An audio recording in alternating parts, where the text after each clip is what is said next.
There's one thing being homeless,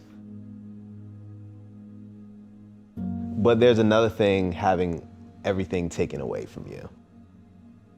I was literally living out of my car. I worked throughout my teen years, so I had Jordans, I had like cool clothes. And so even though I was homeless, I was still trying to uphold the appearance of everything being okay. When that moment happened, it was like, whoa, this is rock bottom, because now all my clothes are gone. All the cool shoes, all the things that were material that, I tried to fake it until I figured things out were gone. In that moment, I understood that, wow, I thought things were bad, but things are really, really bad at this point. And now I can't pretend anymore. I had to go to school smelly. I couldn't front anymore. It wasn't just no shave November. I didn't have fresh clothes and fresh kicks. And so I really just had to embrace it. I think for a while in the beginning, I really just tried to pretend for so long. And then at that moment, it was like, no, this is real. Actually being successful, or like moving out of our mom's basement or whatever, we put so much energy and time into the presentation of not looking like that's the situation, instead of putting the energy and time into actually finding a solution to that issue. And so at that point, it was like, okay, I've been putting a lot of time and effort trying to pretend things are good instead of actually trying to find solutions. And then that's when I started to do everything I needed to do to try to make money and just really accept it for what it is. It's almost like, okay, this is real.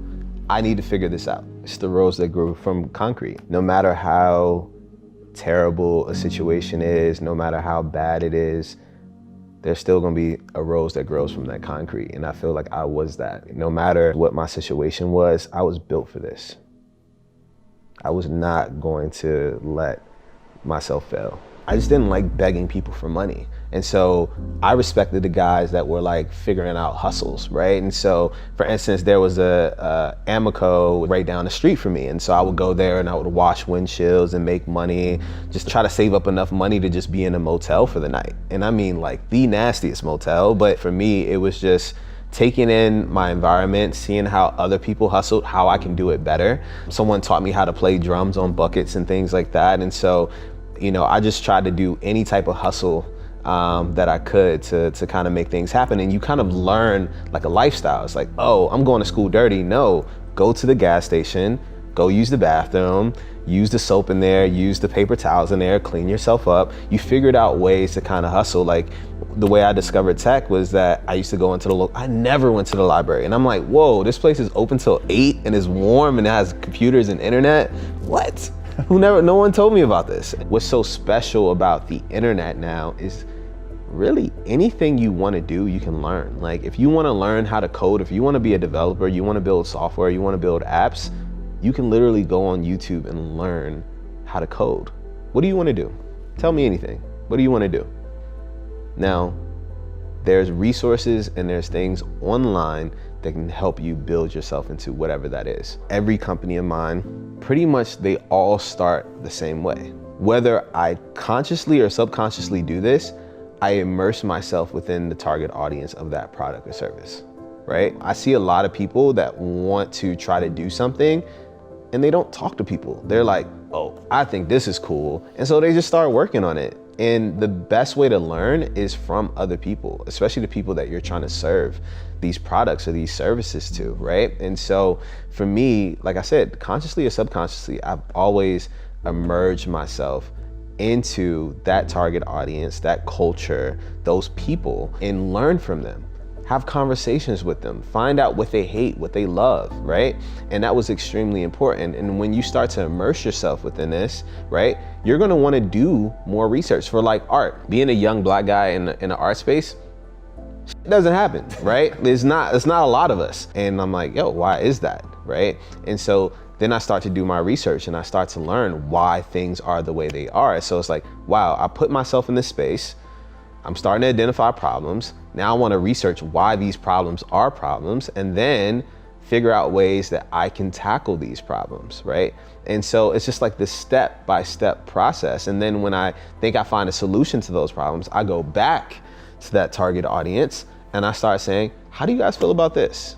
Or try this out. What do you think about this? It's such a collaborative experience. It's not just about you getting on the internet and just researching things. I think it's about talking to people and really bringing different, minds into the mix. At the end of the day, man, you really gotta want it.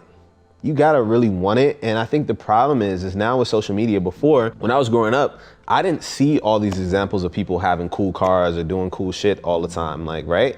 And now with social media, I don't care if you're in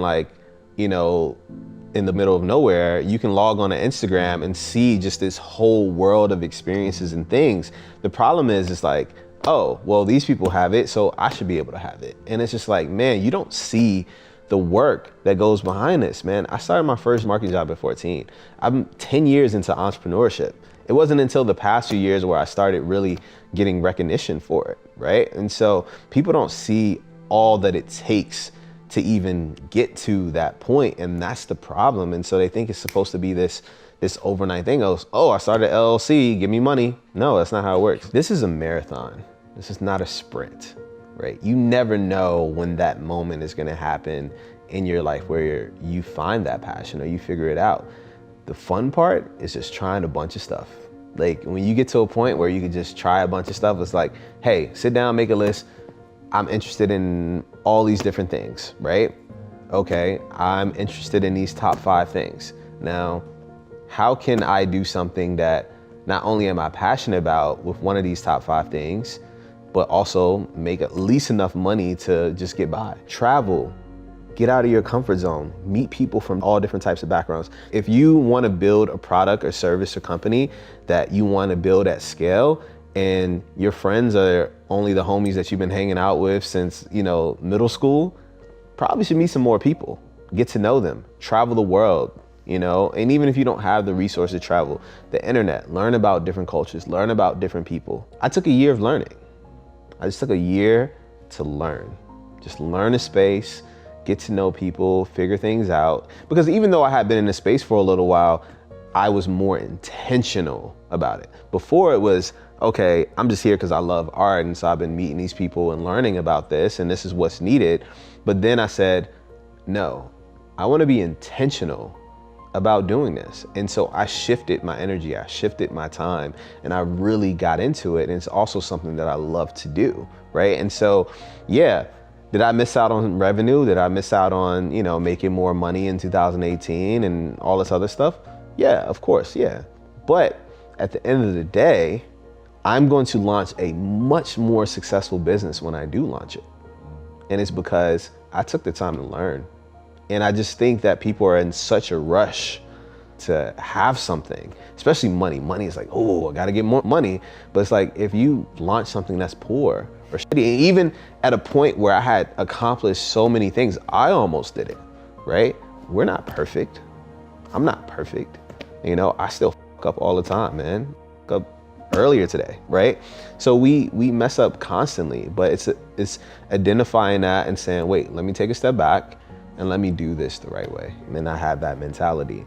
And I understand that now that I grew from that concrete, I'm starting to plant my seeds, and there's more roses growing. We're planting seeds in places that people are like, man, it'll never grow here, right? And we're like, no, it can. Because there's a lot of people out there that have the heart, that have the talent, that have the ability. They just have to see that someone else can do it.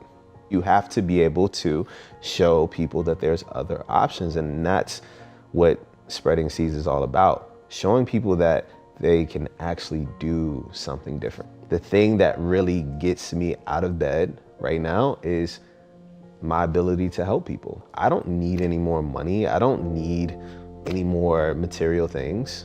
You know as well as I know, that shit gets old, right?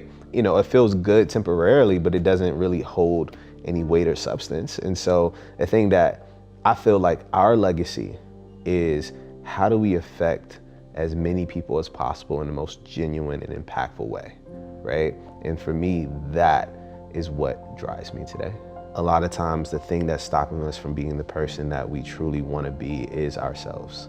It's usually ourselves. And I think being able to identify mental health, depression, anxiety, all these things that we're dealing with, and say that we want to make a change, and we humble ourselves to want to make that change, is one of the biggest barriers that one can break through. I think life is these brief moments of kind of peace until like the next accident happens, right? And that's just life in general. You know, it's never gonna be complete smooth sailing. One of the things that I've noticed about a lot of people is that they let the hardships and the things that happen in their life, failure, stop them from, you know, dust yourself off and try again, right? And for me, I've just never let anything or anybody prevent me from achieving what I want to achieve. And if you say I can't do something, if I fail, if I, you know, mess up, it just motivates me even more. I just become even more hungry. And so I've always just had this, you know, relentless mentality. I don't take, you know, no for an answer. I don't take failure or accept failure at all. And it's just always been kind of in my heart to not give up. I feel like we all have that friend that is always hitting us up for advice and then never fucking takes our advice. It's annoying, right? And so at the end of the day, that person has to take that last leap.